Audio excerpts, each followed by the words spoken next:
Place maintenant au Market Movers avec Louis Azaïs, notre expert bourse chez TV Finance. Bonjour Louis. Bonjour. Alors, quelles valeurs sortent du lot aujourd'hui? Alors, moi aujourd'hui, j'ai pas forcément des valeurs qui sortent du lot. Je pense que comme le marché, oui, enfin, il doit y en avoir, mais c'est pas forcément ce qu'il faut regarder. Je pense que comme le marché est assez calme, parce qu'il y a eu une belle hausse début du mois d'avril, et là on stabilise un peu, surtout on a regardé sur les marchés américains, il y a des petits dojis. Donc ce que je vous proposais, on pouvait changer, on pouvait regarder certaines actions du CAC 40 et essayer de voir si on peut ébaucher quelque chose ou quels sont les points où il peut y avoir une accélération, une logique. Donc par exemple, dans cet esprit, on peut commencer par Accor. Alors il y a Accor Hotel qui a annoncé ce matin une croissance organique de 9,5% de son activité au premier trimestre. Bah, les pauvres, ils n'ont pas de chance hein, parce qu'ils annoncent une croissance organique et on voit le titre qui baisse, qui baisse un petit peu. Alors Accor, quand on regarde ici, on a une belle dynamique haussière depuis le 30 août, mais en fait souvent cette dynamique haussière, elle est suivie en fait par des phases correctives et on a l'impression là que depuis le 27 février, en fait c'est un petit peu cette phase corrective qui domine. Alors c'est intéressant, pourquoi? Parce qu'il y a une zone de résistance ici, plus ou moins la zone 45, 44, 80, et vous voyez, on a pile échoué dessus. Donc en fait, qu'est-ce que ça veut dire? On est sur le point, d'une certaine façon, de valider un retour de la hausse. Mais pour le faire, il faudra vraiment dépasser la zone, vous voyez, qui provoque un petit recul.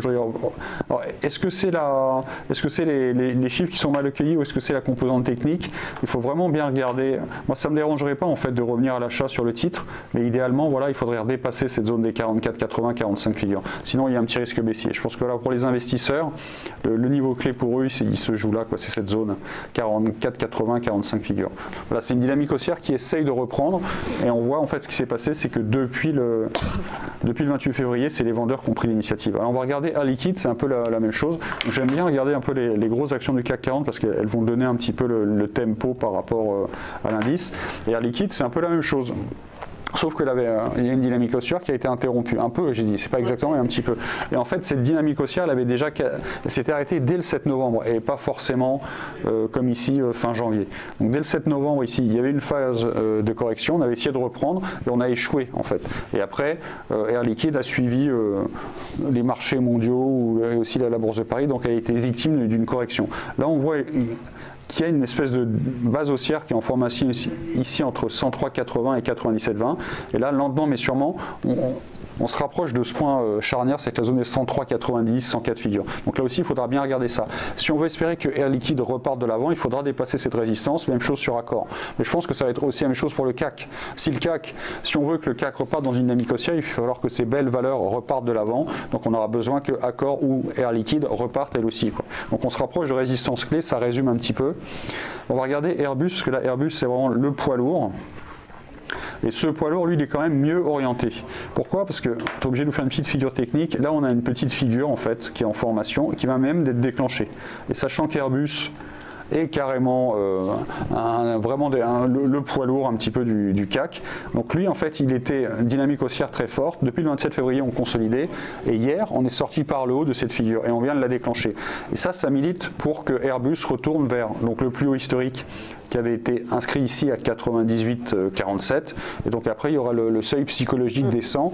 Il faut savoir que les actions dans les marchés haussiers, elles sont attirées par le seuil psychologique descend. Et à partir du moment où elles le franchissent, il y a une accélération. On appelle ça, c'est une sorte d'appel d'air, donc c'est une sorte d'aimant. Mais ce niveau descend, en fait, il attire les prix. Et si jamais ce niveau est atteint, après, on peut facilement avoir une accélération vers 103, 104, 105.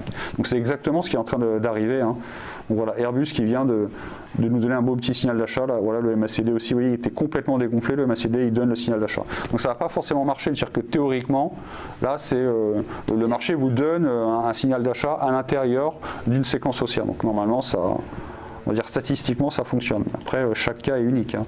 Après quels sont les supports? Il y a ici 89 figures. Et 89 figures ça correspond au gap qui avait été ouvert ici entre le 14 et le 16 février. On est revenu en fait se poser plus ou moins sur le gap haussier. On est revenu chercher la moyenne mobile et on repart. Je pense qu'on a fait aussi un petit retracement. On avait fait 50%. Donc vraiment, elle est très technique. Hein. Elle est vraiment très technique. Parce qu'elle est revenue sur le gap, elle a fait 50% en moyenne mobile, elle a fait une figure, elle vient de déclencher la figure, donc normalement, elle doit repartir de l'avant. Et on va finir maintenant avec Arcelor. Oui. Alors Arcelor, on avait déjà fait Eramet, mais Eramet, on avait déjà expliqué, c'est quelque chose de particulier. Eramet, c'est-à-dire qu'elle ne correspond pas vraiment aux minières, parce que c'est, alors effectivement, le manganèse, le nickel, mais aussi il y a tous les problèmes juridiques qu'elle fait, qu'est-ce qu'en Nouvelle-Calédonie. Mais ce que nous, on a vu du point de vue européen, c'est que toutes les minières repartent. Donc AngloGold, BHP Billiton, elles ont commencé à repartir depuis quelques jours, et hier, il y avait une accélération. Et là, il y a Arcelor aussi qui repart. Mais Arcelor, c'est une minière, mais sans vraiment être une minière, parce que Arcelor, c'est que l'acier.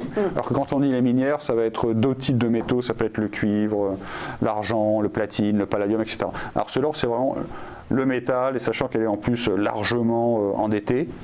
Mais bon, Arcelor, qui est le poids lourd du secteur, elle aussi, elle vient de donner à nouveau un petit signal d'achat. Il y avait une droite de résistance descendante là, qui couvrait un petit peu les cours de la baisse, qui prenait tous les points hauts. Elle a été dépassée en début de semaine. On a fait un petit gap. Et donc maintenant, Arcelor, elle se dirige vers 29,30 et 30,80. Voilà. Et on a fait un petit gap haussier. Donc voilà, c'était juste pour vous montrer ces quelques actions du CAC 40 qui sont bien orientées. Mais on a vu que Air Liquide et Accor, c'est un petit peu plus faible. Oui, que Airbus et Arcelor. Qui sont plus fortes. Merci beaucoup, à vous. Louis Bonne journée. Notre expert bourse chez TV Finance.